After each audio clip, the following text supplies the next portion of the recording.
Hello বন্ধুরা, নীলিমা রান্নাঘর চ্যানেলে তোমাদের সবাইকে স্বাগত। তো আজকে আমি বানিয়েছি দারুণ স্বাদের কিন্তু একটা রেসিপি, সেটা হলো দই বেগুন। তো চলো রেসিপিটা স্টার্ট করি। দই বেগুন বানানোর জন্য আমি এখানে একটা বেগুনকে লম্বা লম্বাভাবে মোটা সমেত এইভাবে কেটে নিয়েছি।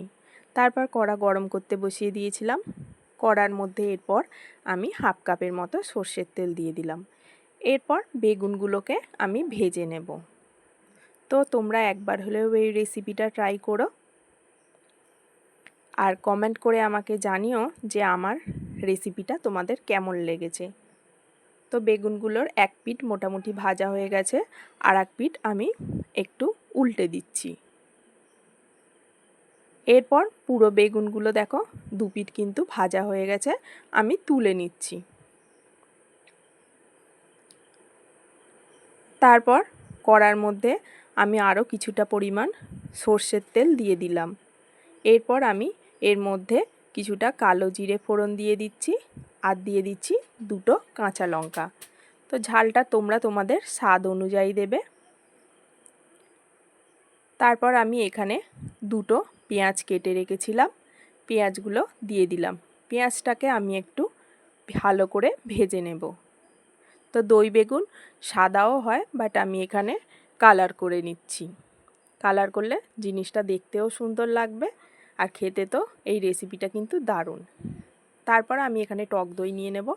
এই টক দইটা আমি কিন্তু ঘরে বসিয়েছিলাম। তো দেখো টক দইটা কিন্তু দারুণ হয়েছে, একদম জমে গেছে। এরপর আমি এখানে 4 চামচের মতো টক দই নিয়ে নেব। তোমাদের যদি রেসিপিটা ভালো লেগে থাকে অবশ্যই কিন্তু আমাকে কমেন্ট করে জানিও। তো এরপর টক দইটাকে আমি একটু ভালো করে ফেটিয়ে নিচ্ছি, যাতে টক দইয়ের মধ্যে দানা দানাটা না থাকে। তারপর এখানে আমি 1 চামচের মতো রসুন বাটা আর 1 চামচের থেকে একটু কম আদা বাটা দিয়ে দিলাম।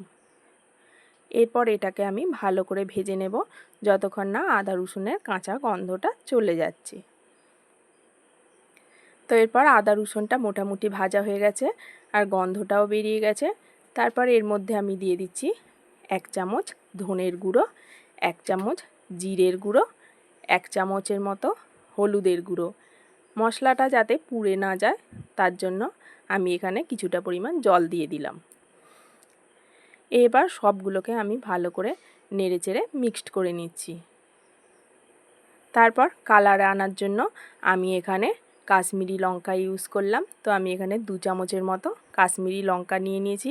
তোমরা এখানে কাশ্মীরি লঙ্কা বা ঝাল লঙ্কার গুঁড়োও দিতে পারো, বাট আমি ঝাল লঙ্কার গুঁড়োটা এখানে দিলাম না। তারপর এটা থেকে আমি তেল ছাড়া পর্যন্ত অপেক্ষা করব। তেলটা মোটামুটি ছেড়ে গেছে। এরপর আমি ফেটিয়ে রাখা টক দইটা দিয়ে দিচ্ছি। দিয়ে এটাকে আরও 2-3 মিনিট হাই ফ্লেমে নেড়ে চেড়ে নেব। ভিডিওটা ভালো লাগলে একটা লাইক করো, আর আমার চ্যানেলটিকে সাবস্ক্রাইব করে রেখো। এরপর দেখো এটা ফুটে উঠেছে, তেল ছাড়তেও শুরু করে দিয়েছে। এরপর এর মধ্যে আমি 1 চামচের মতো চিনি আর কিছুটা পরিমাণ নুন দিয়ে দিলাম। যেহেতু টক দই আছে সেই জন্য ব্যালেন্স করার জন্য আমি এখানে চিনি দিয়ে দিলাম। তারপর ভেজে রাখা বেগুনগুলোকে আমি এক এক করে তুলে দিচ্ছি। তো বেগুনগুলোকে বেশি নাড়াচাড়া যাবে না। তোমরা চাইলে ওপর থেকে জুসটা ছড়িয়ে দিতে পারো এইভাবে চামচের সাহায্যে। তাতে করে দু পিঠের মধ্যেই বেগুনের এই যে মশলাটা আছে বেগুনের মধ্যে ঢুকে যাবে। তো আমি এটাকে কিছুক্ষণ ফুটিয়ে নেবার পর আমি হালকা হাতে একটু বেগুনগুলোকে উল্টে নিচ্ছি।